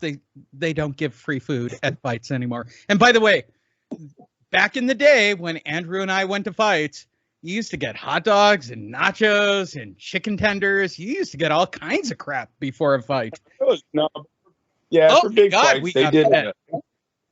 There should be a buffet for this one. Come on. There should be a buffet for Canelo. They literally, you've been out of the loop for a while, bro. We don't get fed, period. Are you serious? You're telling me no zero food in the media rooms no more? Miguel is a newer breed. Miguel, when's the last time you got fed at a fight? Oh shit. Well, I mean, it was a Canelo fight, but it was like Canelo Kovalev in like 19 or something, and they had like nachos and like joking, Andrew. And shit. We don't get fed. I mean, that's the last time I remember. The only thing cool about now is your media credentials, so you can go out and get McDonald's. Or Miguel and I got the pizza at that one fight at Resort World, and we could march it past everyone and sit at our table and have a blast and eat pizza and we had fun. We had a really good time. It was a fucking blast. It was a blast. And by the way, this myth of you can't share at the table anymore, not the same. Not the same. It's like we were. I hope they get to that. That sucks, man. Yeah. Hey, fucking cheap bastard. You know they're saving hella money there, huh? Oh yeah. They're like, oh, COVID. The food. Never doing that again. Never. Don't ever bring that food back. If you're doing something like the Contender or one of those crazy things, they'll give you something to go to the snack bar and get like a hot dog and a drink. That's it. There's a little voucher. Yeah. Hey, but seriously, on the major fights, they used to serve some good food. Oh my God. Chicken fingers, pasta, hot dogs. You'd have pasta, chicken, you'd have beef, some type of 3 choices of meats to pick from. Like they're putting a little bit of money behind some of these bigger fights. It's just sad if they're really not doing that. That was a part of the whole experience of being in a big fight week for me. I'm hoping I can pull this up for the video. And I want to say this because I'm actually proud of these guys. And I know that I've made jokes historically for 15 years. Did you see the boxing show actually got a studio? There it is, right here. Right here. These guys literally got their own studio in Vegas. I don't know if it's a Planet Hollywood. Andrew knows this. These guys have been cool to us. We've been cool to them. And I know that I've made jokes. And yes, in my opinion, it sounds like a bunch of guys talking over themselves because they don't take a breath. But congratulations to the boxing show for getting a real studio in Vegas to do these shows. Because at the end of the day, Andrew, aren't we just boxing fans? Yeah, I mean, yes. They've been all I cool am to now. us. They follow us. I follow them. A couple of their people listen to the show, and yes, they steal from us. Shout out to the boxing show. You guys still steal from us, for God's sake. Oh. Isn't that the most sincerest form of flattery? They got a damn studio on Las Vegas Boulevard, Andrew. I feel like I need to buy one just so we have one. You and Miguel both live in Las Vegas. We can pull this off now, right? Right? We'll just put like a cardboard. Wait, hold on. I'll go to Miracle Mile. I'll buy one for us, and it's me and Miguel every Sunday morning at 8:30. Jesus, that means you got to wake up way earlier, Miguel. Whoa. It's not bad for me. I can take the scooter. We go down. We put a cutout. We put a cutout with Andrew next to us, and we do the show. Remember the name. Remember the name of the guy that used to do a show on the AM radio in the Bay Area. He got slapped by Duva. It was Pedro Fernandez. Remember Pedro Fernandez? I know Pedro very well. Yes, he used to do the boxing show, AM radio. 20 years ago, this guy was on AM radio, way before anyone else. He's the one that got slapped, though. I hated it. Yeah, I didn't. It's not that I hated him. I just hated he was always, boxing's a fix. It's such a fix. A fix. It was like, what the fuck, dude? This guy gets to go to all the fights. He gets in for free. He's doing all this stuff, and all he does is shit on us when he goes on this fucking radio show. Oh, no, show. Andrew, who hasn't shit on me? No, we've. Hey, Lee, for some of the shit that we've said, I'm kind of surprised you've never been called out. I mean, really, who's really listening? Is all I. That's what I. Hold on, Miguel's getting to the point because wait, I'm gonna show it because we're on our page. Was life better when you tried to be a regular reporter? Because that might happen to Miguel. He might need life advice right now. People could be in his ear right now. But yeah, you see how I blow up. This ain't never changed. When I was in the media room, you want to talk boxing, we can talk boxing. What me and Lee have said all this year, I used to go to the media room after doing shows with Lee. No one ever called us out. It is what it is. Whatever. They still, but they would never call us out on, hey, you were wrong about this. I mean, I talk shit about the Whitaker fucking Chavez fight for 16 years now. I give a fuck. Fuck Whitaker. He lost that fucking fight. No one will ever sit down with me. They won't sit down and talk to me with it. No, and what do they do? Look, and I say this about the guy Shmoo or like Jake Paul, period, at the end of the day. You can only be a character for so long. I, at my core, am a fight fan. I love boxing, but I'm so cynical right now that I got to wait for Triple G to be 40. Like, people are talking about this fight like, oh, aren't you lucky you're getting like Canelo Triple G3 as a boxing? Here, locally with friends here in Vegas, they're like, oh, I'm excited about Canelo Triple G. It's like late. It's late. It's way late. It's like Pacquiao Mayweather late. It's late. By the way, have we talked about this face guard thing at all to end the show? So if you don't know the history on this story, I have been juicing up the marketing on Fight Net Radio. And thank you, everybody, for listening, visiting our page, clicking the likes, watching Miguel's content, listening to Andrew and I. We've been doing this since 2006. We are the longest broadcast show, period.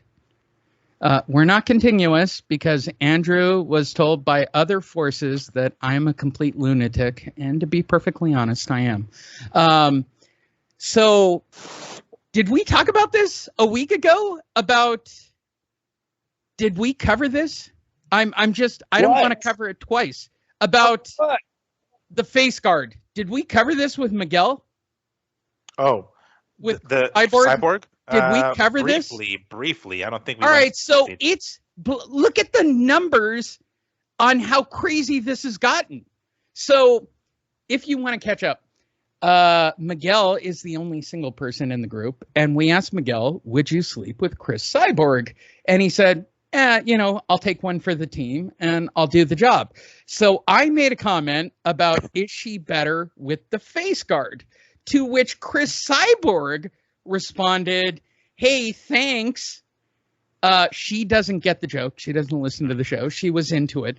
So over the last week and a half, this thing, it's 10,000. And again, Miguel, as you're being told by other people that Lee is a lunatic and Andrew's unstable for following Lee, who's completely unstable. Have you had any Fight Fiend MIGs that have gone 13-5? No. I mean, not a single person has said a jack thing to me, so no. Well, yeah, no, I don't expect to. They only do it to Andrew, and I'm not sure why you guys pick on Andrew. I don't think I'm fucking famous enough. That's probably what I think it is. No one knows. Andrew was actually famous. Who the fuck I am. So. I think I've actually corrupted Andrew's career as an actual reporter. Don't you start with that. I could have been somebody. Is that what I could have been somebody. Between me, wait, can I out you? Have we ever talked about this? So Andrew was a prolific writer of blogs back when people actually read. Who actually edited and made you look like a rock star? Say it right now, because it's going to get back to her.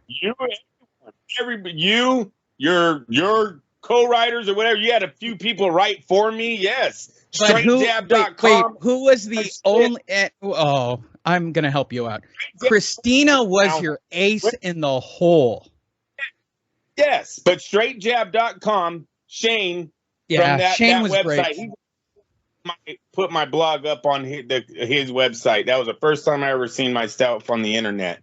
And fucking that's what started this whole thing was StraightJab.com. And it was actually Christina's aunt. She built me a computer because she goes, I'm tired of hearing you talk about boxing. You need to write it down. She brought a computer to me and I started writing. And then you know what I was king at?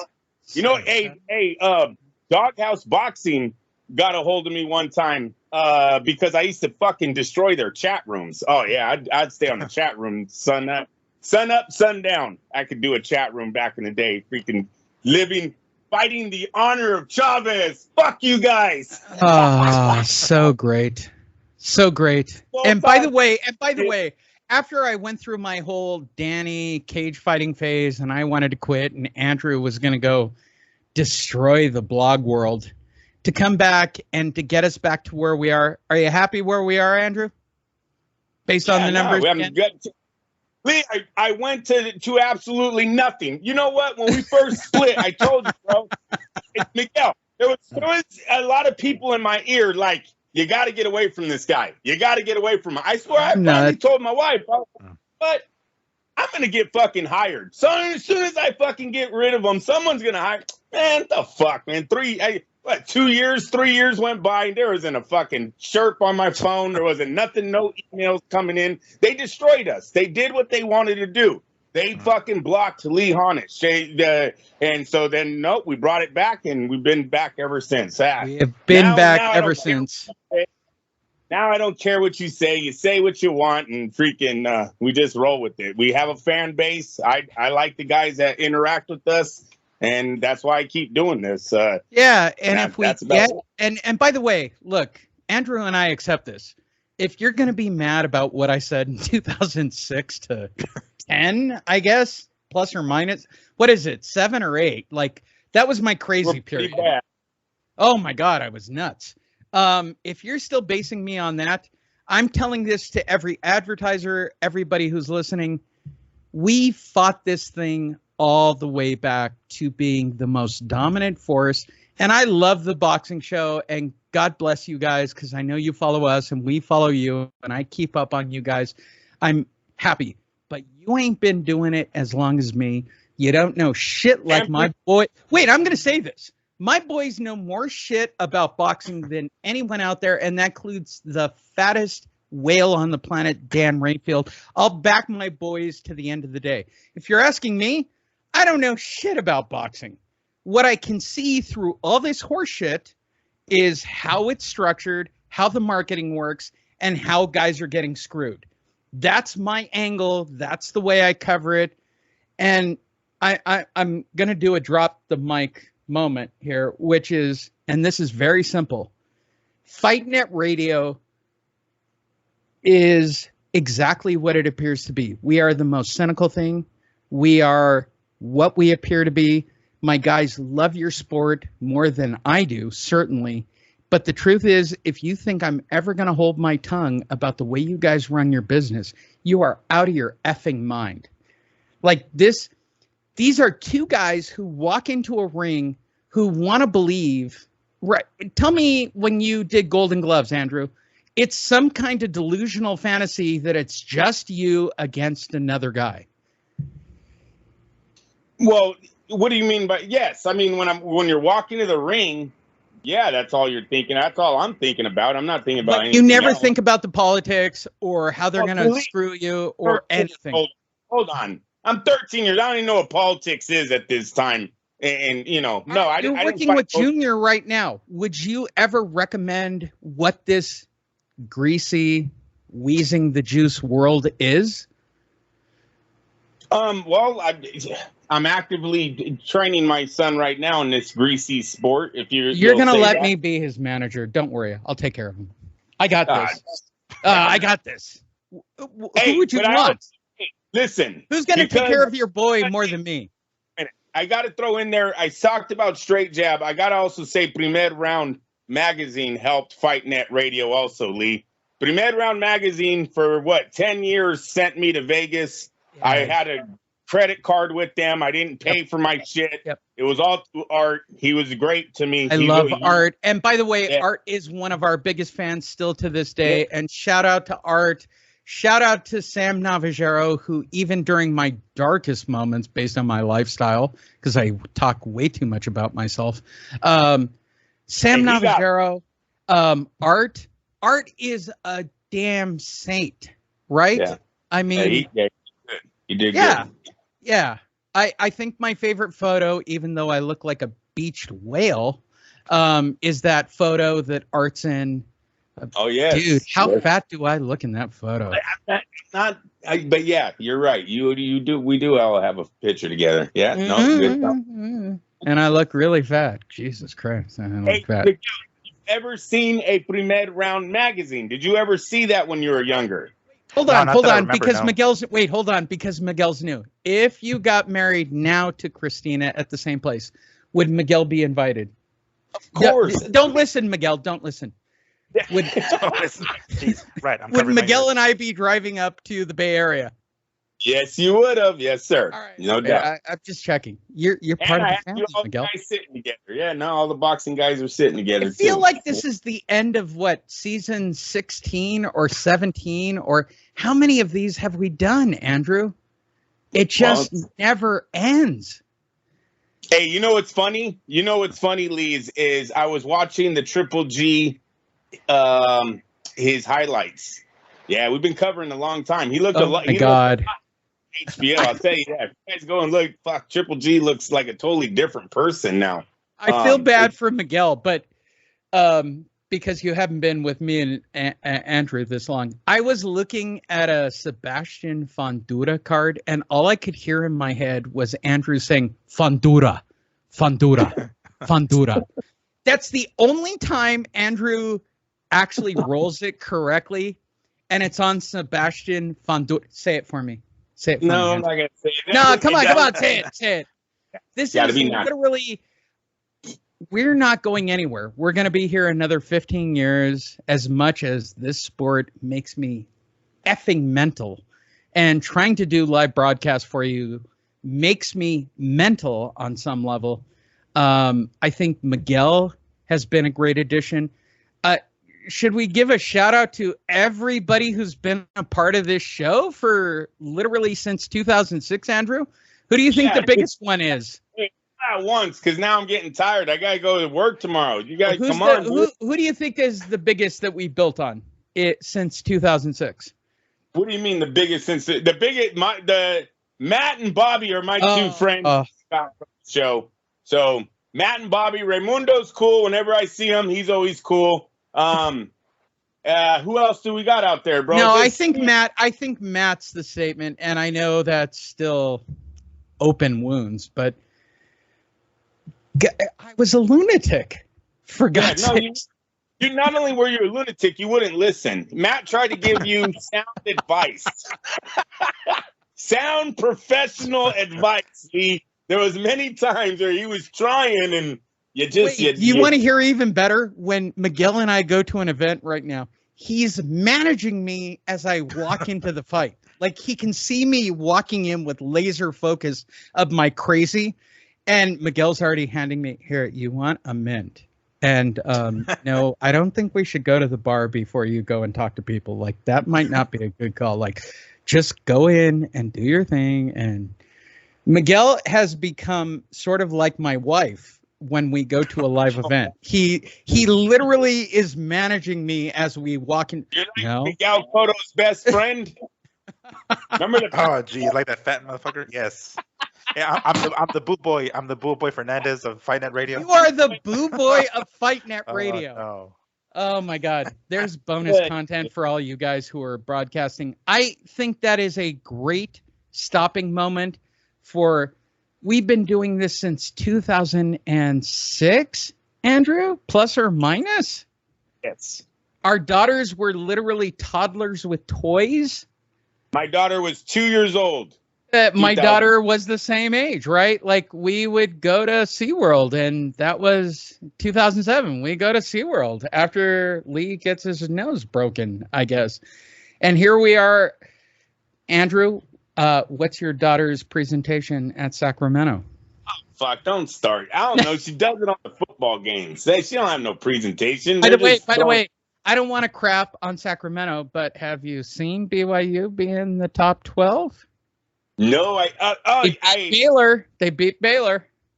Go? Yeah, I don't know about all that. I don't know about the standings. I know our school isn't in the Pac-10 or anything like that. I know that. But they are good. They're a good school for their division. So at least my daughter will have that. Her college plays in the big games for their division. But no, can you not wait? I'm like an expectant father. I'm waiting for Miguel to get someone, be married. He's like, oh, she's doing flag. Yeah, all right, bro. Andrew and I have experience on this topic. I don't want to break it to you. Your daughter's a nerd. Your daughter's a nerd. She's in band. I find myself texting her more than ever now. I really do. Oh my God. I miss my daughter, and I moved here just to be closer. I'm actually going to 2 games next week, Wyoming, and then I think they have Utah, and then they come back here to Vegas to play Utah. Notre Dame. They play Notre Dame here in Vegas. And Will actually texted me, he goes, Notre Dame's playing your daughter's school? I'm like, thanks, Will. Haven't heard from you in a couple of days. Oh, well. This has been really exciting. How's the ride been since 2006, Andrew? It's been good, Lee. Yeah, that's why I'm still doing it with you. I'm going to let everyone in on inside information. The only reason I came back after the cage fight, because I quit, was because Andrew wanted to, and I just wanted to make Andrew laugh. There is nothing better in my life than making Andrew laugh until we got Miguel, and Miguel is the hardest person to pop ever on the planet with half the jokes I do. You've done a great job, and I'm going to end season. What are we on? What's 6 minus 22? What's that? 22 minus 6, Miguel. That's what you're here for. Oh, jeez. That 17 years? 22 minus 6? Yeah. No, 16. 16 years of doing Fight Net Radio, Andrew. Wow. Yes, sir. And we're going to be here for another. We were the first. We did it best. We're going to keep doing it. And Miguel and I are going to go out. And if I get Dan Rayfield, what's bigger, Oscar or Dan Rayfield? Wait, Andrew, here's the bet. What's bigger, Oscar or Dan Rayfield? The goal is to make our fan base money, Lee. You need to go. You guys are after money. I'm just after making people happy. Hey, Miguel, Get him the question we need answered so Lee can make his bet, and then we can all move on. But I need to know. That. All right. Fair enough. And I have shrugged off doing advertising on our website that certainly gets traffic, and our Facebook page. I don't promote half the crap that we're doing, and I can show numbers on the videos till I'm blue in the face. My question is, Andrew, what's bigger on Saturday? Oscar or Dan? Or tomorrow? Tomorrow, what's the biggest interview I can get tomorrow, Andrew?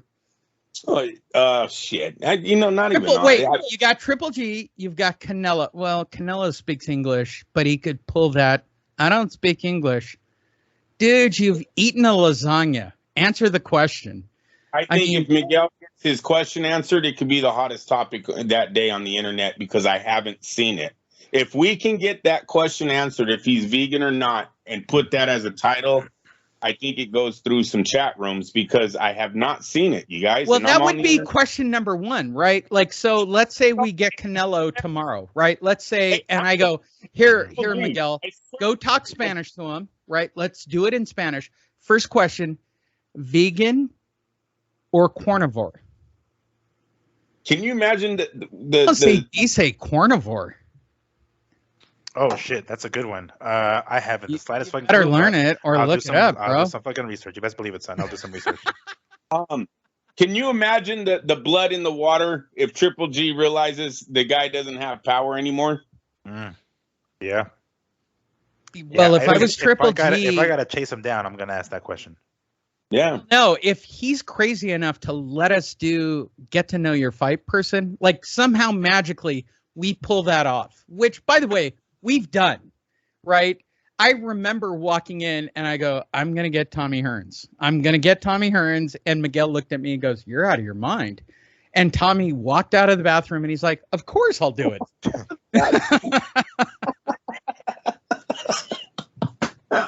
Spaghetti or lasagna? Ooh, good question. Good question. Tacos. There is a lot to tomorrow and then Friday. And by the way, on Friday, I'm going to do it. I'm going to write it.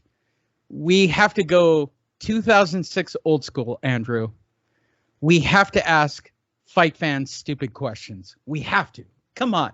Let's do 10 questions, stupid questions. That's fine. Whatever. When Canelo fights Muhammad Ali, who do you think will win the fight? You're in the moment, bro. Did we figure? So I guess this is the end of one season going into the next season. I want to thank Andrew Lapachet, who stood by my side, who, even though he listened to the, you did. I was nuts, for God's sakes. Why didn't you stop me when I started cage fighting, for God's sakes? My goal was never to be a writer, was never to be a broadcaster. No. I always wanted to be in the sport. So that was my main goal, and so that's what I was shooting for, and I thought I was in, but still on the sidelines here. Here we are in 2022, still doing it, Andrew. And by the way, I'm thinking about getting a radio station on Saturday morning. We control this bad boy. I think FightNet Radio comes all the way back to circa 2007. We got to work harder. If you're really trying to do that, we got to put out more content than one show a week. I'm sorry. But if you want to like 4 or 5 this week. What are you talking about? I realize the video people aren't watching this, and this is the people who listen to us on streams or whatever service you listen to us on. When you get to hear this stuff, this is behind the scenes shit. Like when I do this for the Facebook page or I cut up video, it's like here. That's all you get. I try to respect everyone from Sam to Javier to like the original 6, right? Like, I respect you guys. Like, I respect all those guys, period. Like, you've been here from dirt. And because of that, I want to give you the best possible product. And you've lived through. Let me, can I be really brutally honest? And Sam's going to send me a show note on this one. When I went through the dark phase, which Miguel wasn't a part of, the dark phase, Andrew, do we remember the dark phase? After her? Yes. How dark did I get? Scary. The hell you're plotting stuff out on live on air. Is like, I don't know if you can say these type of things, but well, no, what I'm saying is Sam came back to me and he's like, people don't give a crap. Where are you going with this? What are you doing with yourself? Like, here's what we want. And I listened to him for the fans. Like, I get how many people listen to the show. I get how many people click and how many people listen. It would be great if Miguel and I could get, Miguel's doing time for me. And truthfully, Andrew would probably be better served going through another source to get credentials. I mean, I'm going to be brutally honest. I said horrible things that are accurate about a lot of people. And I'm doing a lot of time for what I did. And it's never going to leave me, Andrew. We know that, right? Like, we've tried. We're way too past the point. But what I want to say, and I know Andrew's got to go, who's blowing up my phone at this moment. He's on mute. We love you guys. I found Miguel, who was, can I talk about this, Miguel? You were being used. By all means, talk about it, homie. No, you were being used by another source, right? To create content for someone else to make money. Yes. And how is it to have, actual people watch your crap? I don't mean crap, but you know what I mean. Well, I mean, it's different, obviously. It's to have it be my own is another, It's fun, right? It's different. It's all significantly more fun. Fuck yeah. Like, I mean, head and shoulders above what I'd done before, for sure.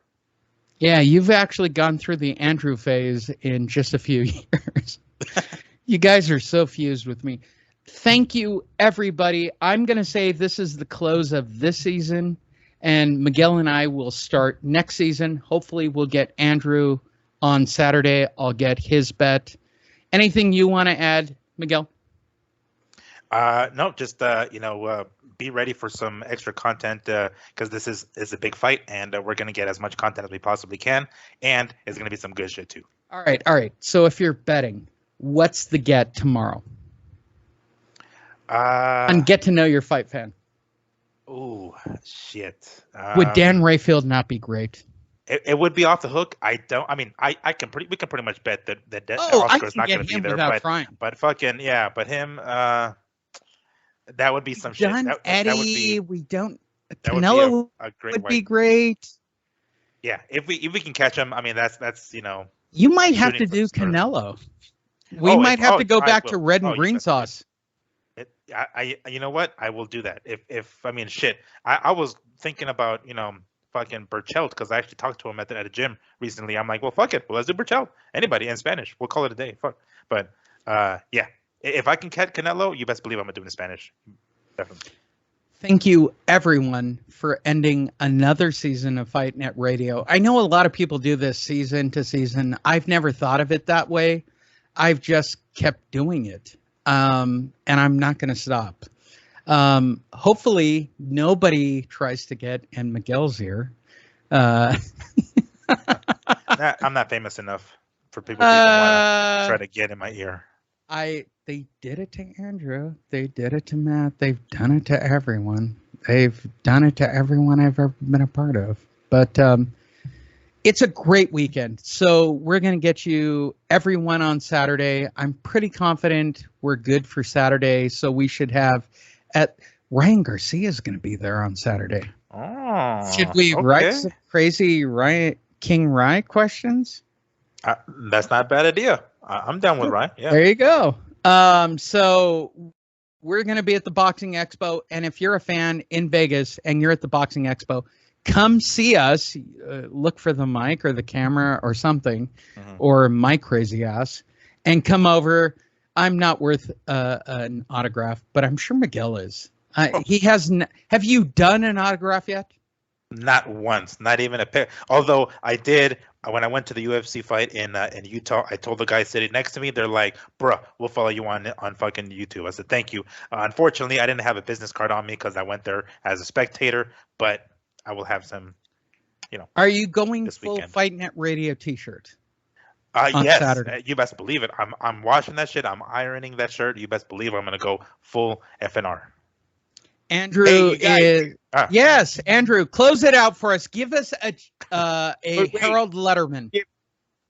I want to give you another thing to look for out there. If you guys get to anyone that could answer this, Rolly Romero tweeted out today he's got a rematch with Gervonta Davis in December. Why does that make me want to laugh so hard? This is rock bottom for Mayweather Promotions. If Mayweather really if this was really true, this has to be rock bottom, right? Oh, for sure. Oh my God, I'm looking it up. Go for it. All right. One to look for tomorrow. Wait, let's go for a bonus. Let's go for a bonus. Rolly Romero is standing in line at the fight, Andrew. And he and I are at the T-Mobile Arena. I step on his foot. I spill his beer. Does Rolly Romero knock me out with a left? Yeah, I'm gonna have to say yeah. Sorry. Why does everything we do involve me getting hurt? You do it, not me. It's kind of fun. I got to be honest. I am the punching bag of Fight Net Radio. Miguel, just to end the betting, can Rolly Romero take me out with a left? Yes, he can take you out with either hand. And does he spill his beer? Oh yes, as sloppy as that motherfucker is, you best believe he spills his beer all over the goddamn place. Yeah, well, that's at least a win. He's got to buy another. This is crazy, Andrew. I mean, this is crazy news. How'd they get that clause in? Seriously, if I can't see it happening, but fuck, Tyson Fury's fighting Anthony Joshua, I guess, so why not? I mean, Rolly Romero versus Davis too. Oh, and then I seen on a chat room, Ruiz versus Ortiz under 50,000 pay-per-view buys. Oh, yep. Are you setting a line? You're setting a line. Yeah, 50,000. They're saying it didn't crack 50,000. Ooh, that's strong. All right. Let's go for the next one. Future setting, because I'm going to call back this audio. It's easy to find at the end. Joshua versus Tyson Fury. Andrew, what's the buy rate? Joshua Tyson Fury, I think, would do under 300. Yeah. You're saying pay-per-view under 300. Yeah, no. How many people buy? Yeah, for sure. Yep. I said under 300, bro. Miguel? If they intend to do this shit in the UK, which it appears to be, and it's going to be like airing over here in the morning, which seems, unreasonable, but if they do that shit, I'm willing to go under 200K. Wow. Ooh. You're strong. All right. Yeah. Let's go stronger and end the show on this. Andrew, what's the buy rate for this Saturday? Ooh, good one. Good one. I'm hoping Canelo Wait, do you want me to set the line? I'm going to set the line. Over under 400,000.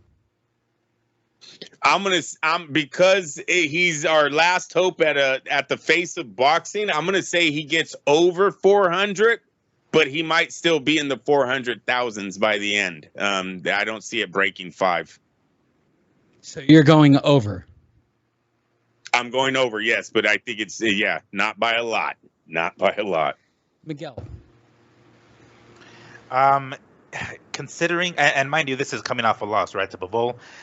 Considering that Canelo's fight with Caleb Plant got 800,000, and this is Triple G we're talking about, I suspect it's going to be, I'm going to say in the high 600s, I would say. Whoa. Yeah. Whoa. I mean, I like that. people That's are strong, hating, bro. They're hating on Canelo. They want to see him lose. They think Triple G beat him twice. They want to see a finality to this thing, and people will tune in to watch that shit. It'll be up there.